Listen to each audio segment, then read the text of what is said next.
Hello everybody, Russian Batman back with another video. And today's video is a little different. I actually wanted to show a build. Ooh, I know it's shocking.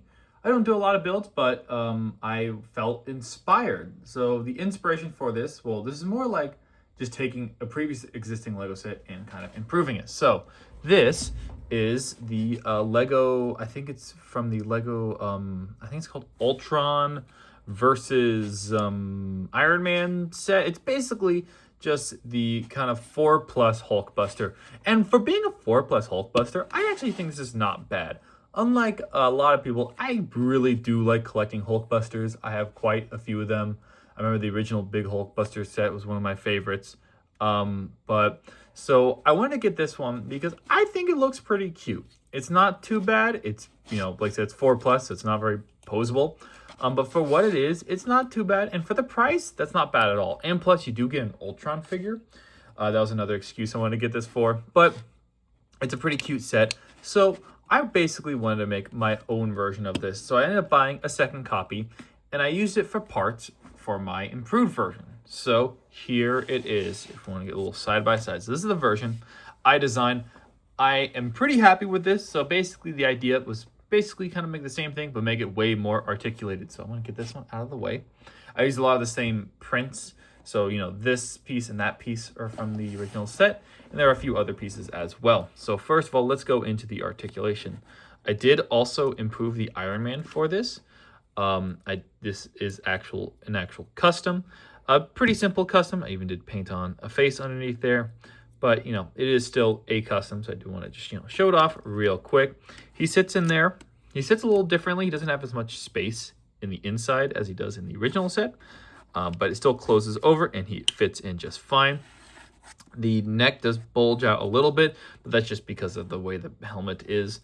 I couldn't figure out a better design for that. So let's get on to some of the articulations. One of the pieces of articulation I'm really proud of is his shoulders. So not only does he have, the ball joint, so he can move around, but he also has, so this little piece allows his shoulders to go back. So his arms can go way back like that. So he can kind of have his arms basically behind him, or it can go way forward. So he can have his arms like way out front, not like way out front, but still a little bit. I am super happy with how that technique turned out. And like I said, this is a part this is kind of what took me so long to do it, because it was hard to get that part in red. I had to get that from bricks and pieces. But that allows so much more. And again, that's just stuck on there, but it has a 1-stud connection on the top, 1-stud connection on the bottom. I said that in reverse, but that allows it to be posable, but still sturdy. So the only thing that isn't a little sturdy is this arm can be a little bit loose. I don't know why this arm is looser than the other one, but it does stay up once in a while. This arm's not loose at all. And I think it actually has to do with the connection between, not the ball joint and that, but that little piece and the red piece. I don't know why some of those were just loose and others. I might end up cheating a little bit and put a little bit of glue in there.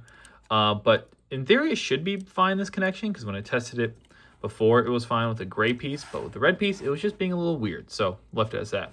The first thing I designed in this was the arm. So I'll take the arm off just to give you a better demonstration of the joints I put in here. So it is double jointed.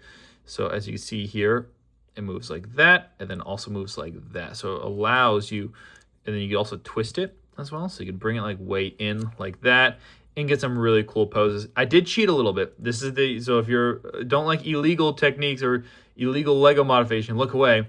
But for the elbow, I did cut up a brick. So you see they don't have a 1x2 plate that's rounded.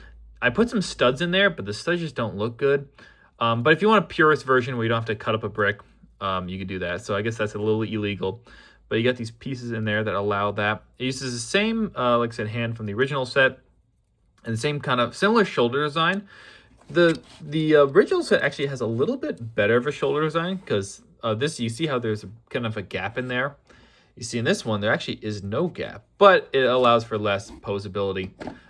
So a little bit of a sacrifice, but if you move it back, you can kind of neglect that gap a little bit. And then going down to the legs here. So like I said, I'm pretty proud of that torso. I don't use that bulky piece that the original does, although it does lose some of the slenderness that it has. However, I'm really proud of this design. It's kind of a little bit over-designed compared to the original, but I do really like it. Also like how I replicated some of the black here with these pieces. I thought looked really good.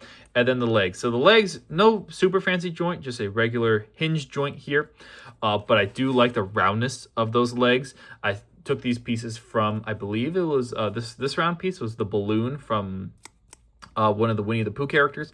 And then these pieces, I ordered these, but I didn't order enough of them. But luckily, I got a gift with purchase recently that had this exact piece. So it allowed me to finish it.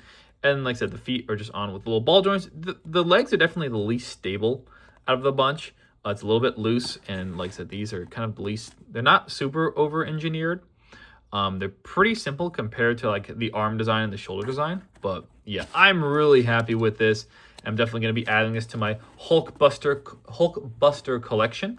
But yeah, if y'all like the video, leave a like, subscribe, and go watch the 2011 film Rango. And yeah, and what do you think of my design versus Legos? Ooh, compare and contrast. Well, crazy. All right, bye-bye.